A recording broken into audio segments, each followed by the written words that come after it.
Delhi Capitals को अपने home ground यानी विशाखापट्टनम में एक बड़ी शर्मनाक शिकस्त 106 रन से दिल्ली कैपिटल्स केकेआर से अपना होम का घर का मैच हार गया। केकेआर जो अपने घर से बाहर जाकर भी शानदार परफॉर्मेंस दिखा रहा है, top of the table number 1 पर चले गए। हालांकि आईपीएल शुरू होने से पहले कोई इतना क्लियर फेवरेट नहीं था केकेआर, लेकिन जिस तरह की ताबड़तोड़ परफॉर्मेंस दिखाई, करेक्टर शो किया, इंप्रेसिव बैटिंग दिखाई, एक नजर आ रहा है टीम गेम, 3 में से 3 फतह हासिल करके टॉप ऑफ द टेबल नजर आ रहा है और किसी तरह से लग रहा है कि दिल्ली कैपिटल्स के लिए आगे आने वाले मैचेस मुश्किल हो रहे हैं। दिल्ली कैपिटल्स के साथ-साथ शायद royal Challengers Bengaluru, Mumbai Indians और पंजाब किंग्स को भी सोचना होगा कि अगर वो प्ले 4 में जाना चाहते हैं टॉप 4 टीम्स में, तो उनको बहुत कुछ करना पड़ेगा, अपने मैचेस जो हैं वो जीतने पड़ेंगे आगे आने वाले। तो आज बात करेंगे केकेआर की, तो क्या जबरदस्त परफॉर्मेंस दिखाई, खासकर सनिल नारायण पिछले मैच में भी विकेटें भी चटकाते हैं,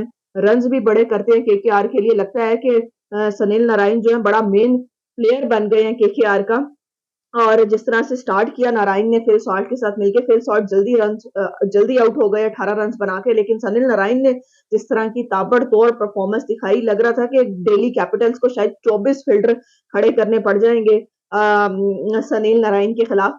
लेकिन जबरदस्त परफॉर्मेंस थी नारायण की, एक विकेट भी लिया, प्लेयर ऑफ द मैच भी रहे, अपनी टीम को उस मुकाम पर पहुंचाया जहां केकेआर जो है वो अपने नाम के साथ जहां पर जाना जाता है, टॉप ऑफ द टेबल। तो मेरे ख्याल से एक शानदार परफॉर्मेंस थी। अगर बात करें केकेआर के बैट्समैन की, तो सनील नारायण की क्या जबरदस्त परफॉर्मेंस थी। 39 बॉल्स पर 85 रन जो हैं वो उन्होंने स्कोर किए, 7 चौके और 7 छक्के। टी20 लगता है अब छक्कों का गेम रह गया। टी20 क्रिकेट जो कि मॉडर्न डे क्रिकेट फॉर्मेट समझा जाता है, अब इसमें शायद रुकने का वो दौर नहीं रहा। हमने आईपीएल में देखा कि पिछले हफ्ते 277 स्कोर बना, आज केकेआर ने 272 स्कोर बना दिए। तो अब लग रहा है कि टी20 एक अप लेवल पे जा रहा है, अपग्रेड हो गया स्टैंडर्ड टी20 का भी। और मॉडर्न डे क्रिकेट की अब शायद यही जो है वो हमसे डिमांड है, स्पेशली आईपीएल जैसी बड़ी बड़ी लीग से, कि छक्के और सिर्फ छक्के। अब शायद वो दौर चला गया है कि छक्के के बाद आप सिंगल लें, मेरे ख्याल से अब छक्के के बाद आपको छक्के ही मारने पड़ते हैं। और ये एक जो है वो क्षमता भी है केकेआर की ड्रेसिंग रूम में। मुझे लगता है कि इतना इन्हें कॉन्फिडेंस दिया जा रहा है कि जो भी प्लेयर आ रहा है, बेशक वो जो एक्सपीरियंस प्लेयर हो, सीनियर हो या जूनियर हो, 250 के आसपास के स्ट्राइक रेट से बैटिंग कर रहा है, ताबड़तोड़ हमला कर रहा है, लंबी पारी देने का कोई इंतजार नहीं कर रहा। और यही इम्पैक्टफुल इनिंग्स होती हैं, यही दलेरी का खेल है क्रिकेट। तो आगे जो है वो बात करते हैं सनिल नारायण के के बाद रघुवंशी, जिन्होंने 27 गेंदों पर 54 रन बनाए।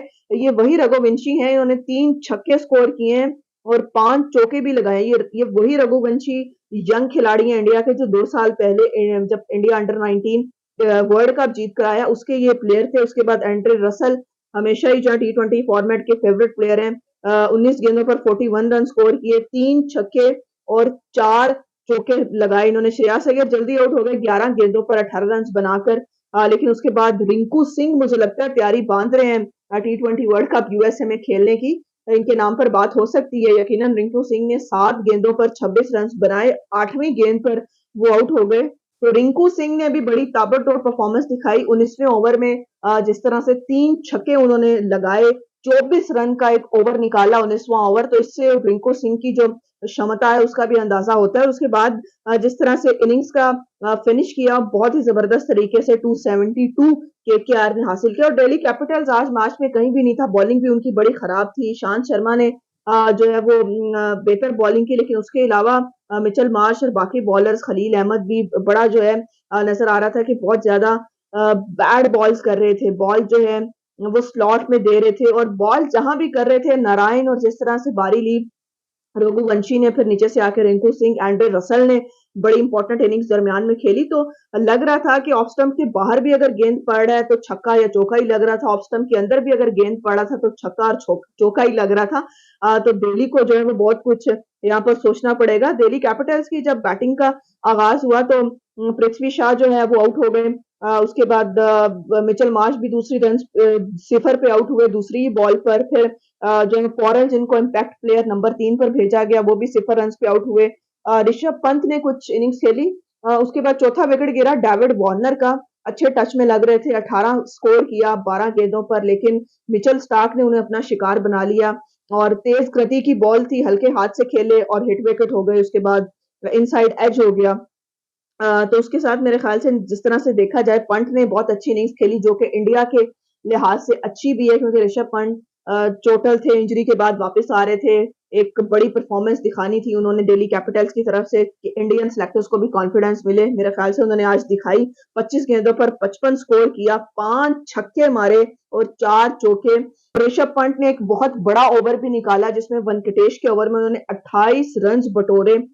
जो कि एक बड़ा ओवर था दिल्ली कैपिटल्स के लिए, लेकिन मैच दिल्ली कैपिटल्स के हाथ से निकल चुका था क्योंकि पावर प्ले में ही 3-4 जब विकेट्स गिर जाएँ, David Warner, Mitchell Marsh match में कुछ ना कर सके, तो वहाँ पर आप 273 का जो टारगेट है, वो चेस नहीं कर सकते। उसके बाद स्टब्स ने भी हाफ सेंचुरी स्कोर की, साउथ अफ्रीकन बड़े यंग बैटर हैं, अच्छी क्रिकेट खेलते हुए आ रहे हैं, लेकिन अभी जो है ऑब्वियसली मैच जो था बड़ा टफ था और 106 रन से भारी नाकामी हासिल की है दिल्ली कैपिटल्स ने। और जिस तरह से दिल्ली कैपिटल्स की बॉलिंग आज रही, काफ़ी मायूस किया दिल्ली कैपिटल्स की बॉलिंग ने और जिस तरह से ऋषभ पंत भी फर्स्ट इनिंग्स के बाद काफ़ी ज़्यादा जो है वो कंसर्न नज़र आ रहे थे बॉलिंग को लेके। खलील अहमद ने 10 रन्स की इकॉनमी से रन्स किए, सिर्फ 1 विकेट उन्होंने चटकाया, हालाँकि दिल्ली कैपिटल्स उन पे काफ़ी रिलाई कर रहे हैं और अपने स्टार्ट के 2-3 मैचेस में उन्होंने अच्छी परफॉर्मेंस भी दिखाई। ईशांत शर्मा से 3 ओवर करवाए, 14 रन्स की इकॉनमी दी ईशांत शर्मा ने, 2 विकेटें ज़रूर लीं आखिर में जाके, आखिरी ओवर अच्छा किया लेकिन ओवरऑल ईशांत शर्मा ने भी बहुत रन्स खाए हैं। नॉर्टजे ने भी 4 ओवर्स में 59 रन्स दिए हैं, 14 रन्स की इकॉनमी से, अलबत्ता 3 खिलाड़ियों को उन्होंने ज़रूर आउट किया। इसके साथ सलाम और कुमार 3 ओवर सलाम ने किए, 2 ओवर कुमार ने किए, कोई विकेट नहीं। सलाम की तो 15 रन्स की इकॉनमी रही है। सबसे जो है वो एक्सपेंसिव बॉलर साबित हुए दिल्ली कैपिटल्स की तरफ से सलाम जिन्होंने 3 ओवर्स में 15 रन्स की इकॉनमी दी है। अक्षर पटेल ने एक ही ओवर करवाया ऋषभ पंत ने अक्षर पटेल से और 18 रन्स जो है उसमें अक्षर पटेल को लगे। मिच मार्श जो है आज उन्होंने 3 ओवर्स किए लेकिन जो है वो सबसे मेरे ख्याल से मिच मार्श पे भी क्वेश्चन मार्क है क्योंकि बैटिंग में भी मिच मार्श से परफॉर्मेंस नहीं हो रही। मिचेल मार्श भी कुछ खास नहीं कर पा रहे अपनी टीम के लिए, बैटिंग में भी फ्लॉप हो रहे हैं, बॉलिंग में उनका अच्छा नहीं जा रहे ओवर्स। दिल्ली कैपिटल्स ने पहले उनको ओपनिंग में ट्राई किया लेकिन वहाँ भी नाकाम रहे, अब आज 1 डाउन गए, वहाँ पर भी रन्स नहीं कर सके। तो दिल्ली कैपिटल्स के लिए भी मुश्किलात जो है मेरे ख्याल से बढ़ रही हैं और खासकर जिस तरह से फॉरेन प्लेयर्स हैं, फॉरेन प्लेयर्स टीम की अगर परफॉर्मेंस नहीं दे रहे जिस तरह आरसीबी की तरफ से डुप्लेसी, मैक्सवेल, कैमरॉन ग्रीन और आज जिस तरह दिल्ली कैपिटल्स की तरफ से जिस तरह से परफॉर्मेंस जो है वो आनी चाहिए मिचेल मार्श से, डेविड वार्नर से, वो दिल्ली कैपिटल्स को नहीं मिल रही। तो इन टीम्स के लिए मेरे ख्याल से अगर ये प्लेऑफ में जाना चाहती हैं, टॉप 4 में खत्म करना चाहती हैं अपने आईपीएल को तो बहुत कुछ करना पड़ेगा आरसीबी को भी, मुंबई इंडियंस को भी और उसके साथ-साथ पंजाब किंग्स को भी। अलबत्ता केकेआर की बॉलिंग भी बहुत ज़बरदस्त रही और जिस तरह से स्टार्ट में जो है वो विकेट गिराए जिस तरह से केकेआर की बॉलिंग ने 21 रन्स पर जो है पृथ्वी शॉ का विकेट गिरा, फिर 26 रन्स पर मिचेल मार्श गिरे, फिर साथ ही जो है वो 33 रन्स पर डेविड वार्नर का विकेट भी गिर गया। तो पावर प्ले के अंदर जब 3 विकेट चटका लिए केकेआर के बॉलर्स ने तो बड़ा मुश्किल हो गया दिल्ली कैपिटल्स के लिए कमबैक करना। मिचेल स्टार्क उन्होंने 3 ओवर्स में 25 रन्स देके 2 विकेटें हासिल की और अपना पहला विकेट भी हासिल किया आईपीएल 2024 का, जहाँ पर डेविड वार्नर को उन्होंने जो है वो आउट किया। तो बड़ी एक मिचेल मार्श को उन्होंने आउट किया और अपना पहला जो था आईपीएल 2024 का विकेट जो है वो हासिल किया। उसके बाद अरोड़ा जिनको इम्पैक्ट प्लेयर खिलाया गया था 4 ओवर्स में 27 रन्स देके 3 खिलाड़ियों को आउट किया। रसल ने 1 विकेट हासिल किया, ओवर उन्होंने सिर्फ 1.2 ही किए। फिर नारायण और चक्रवर्ती ने 4-4 ओवर्स किए। चक्रवर्ती ने 3 विकेटें हासिल की, 8 रन्स की इकॉनमी देके। नारायण ने बहुत ज़बरदस्त बॉलिंग की, सिर्फ 29 रन दिए और एक खिलाड़ी को भी आउट किया और प्लेयर ऑफ द मैच भी बने। तो नारायण जो परफॉर्मेंस दे रहे हैं, ड्रेसिंग रूम का माहौल मुझे लगता है केकेआर का बहुत अच्छा है। जो भी आ रहा है टीम के जो कंट्रीब्यूशन है, टीम में कंट्रीब्यूशन कर रहा है, टोटल में अपना इम्पैक्ट बना रहा है। क्योंकि टी20 में आप जब डरते हैं ना हारने से तो फिर आपके लिए मुश्किलात बढ़ती हैं या आप डरते हैं आउट होने में। तो यहाँ पर टी20 क्रिकेट में बड़ा कम वक़्त होता है और जिस तरह की केकेआर के बैटर्स बैटिंग कर रहे हैं, उनके बैटिंग को देख के लग रहा है कि दलेरी के साथ बारी ले रहे हैं और प्लेयर्स जो हैं वो अपने लंबे रन्स करने की बजाय टीम के टोटल में कंट्रीब्यूट करने को ज़्यादा अहमियत दे रहे हैं। तो आगे आने वाले मैचेस और भी ज़्यादा एक्साइटिंग होने वाले हैं। KKR top of the table है, जबकि मुंबई इंडियंस के पास कोई जीत नहीं है। मुंबई इंडियंस को सोचना है, आरसीबी भी घर पर 2 में से 2 मैचेस हार चुका है, लगातार 3 मैचेस हार चुका है, तो आरसीबी को भी बहुत सारी चीज़ों के बारे में सोचना है। तो देखते हैं कि आईपीएल के आगे आने वाले मैचेस क्या बड़ा लेकर आते हैं।